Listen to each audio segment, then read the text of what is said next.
Hey guys, what's up and welcome back to another video of Geeked on Science.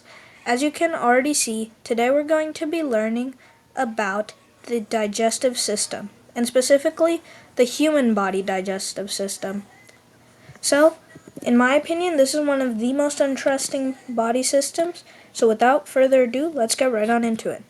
The first question you might be asking is, what does the digestive system even do? The digestive system breaks down food into smaller components such as glucose, starches, fats, and other components to help you absorb and digest the food. And together, using a multitude of organs, the human digestive system helps you absorb food. So, without further ado, let's go see what each of those organs does in depth. The first comes the mouth. This is one of the most essential organs in your digestive system.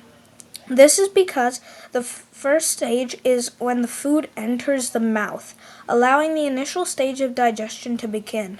Here there's two types of digestion, mechanical and chemical digestion.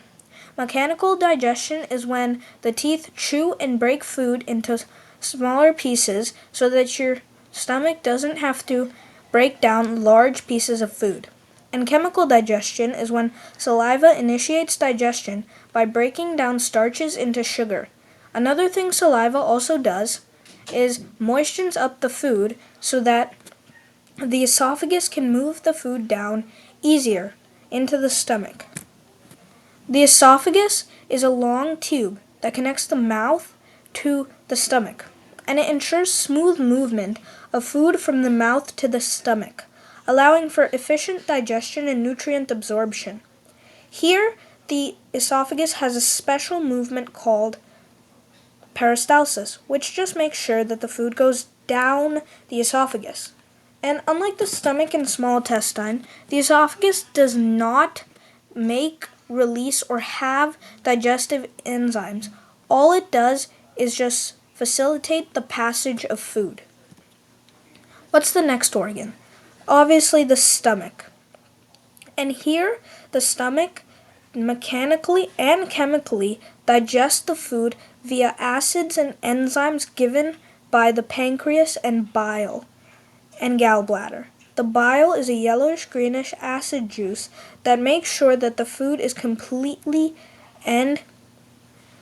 digested. And here, the mechanical digestion is when the walls of the stomach churn the food. So, what does the stomach give all of that digested food to? The small intestine.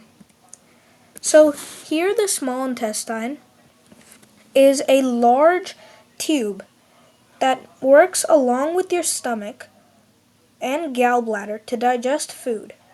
Here the gallbladder gives more bile or releases bile into the small intestine to make sure that it has the most amount of acids and enzymes to make sure that it can absorb and digest the most amount of food. Because after this it goes straight to the large intestine.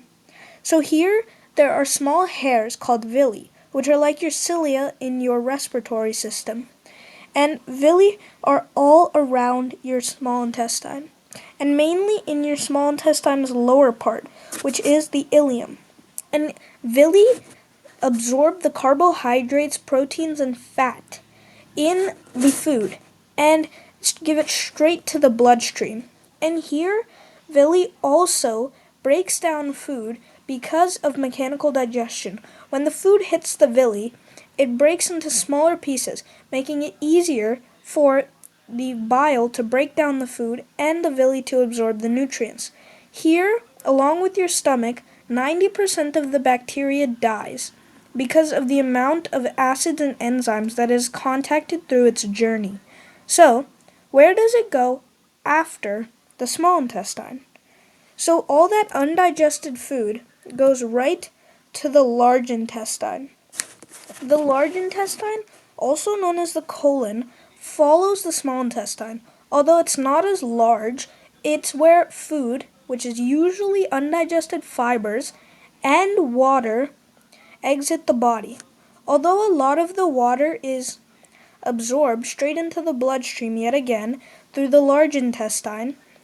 Here, some of the water and food waste exits the body through the rectum, and the body's large intestine absorbs water electrolytes, forming stool, which is poop, and it also facilitates bacterial fermentation and protects against infestations or infections. So after this, it goes straight to the rectum and anus. Here, the rectum is a large piece of the large intestine, which becomes even larger or enlarges when stool is being stored in it. When stool is stored in it and the rectum enlarges, here the rectum sends a signal to your brain, making sure that the brain knows that stool is in it. And then the brain tells your muscles to go find a bathroom so that stool can leave through the anus. Here, muscles, nerves, and mucous membranes work together to facilitate healthy bowel movements that you can actually control. Thank you so much for watching, guys, and I'll see you in the next video. My only request for this video is that you like, share, and subscribe it, and watch my other ones, and put in the comments anything that you think I could improve on, or anything that you think I should do next. Thank you so much for watching once again, and I'll see you in the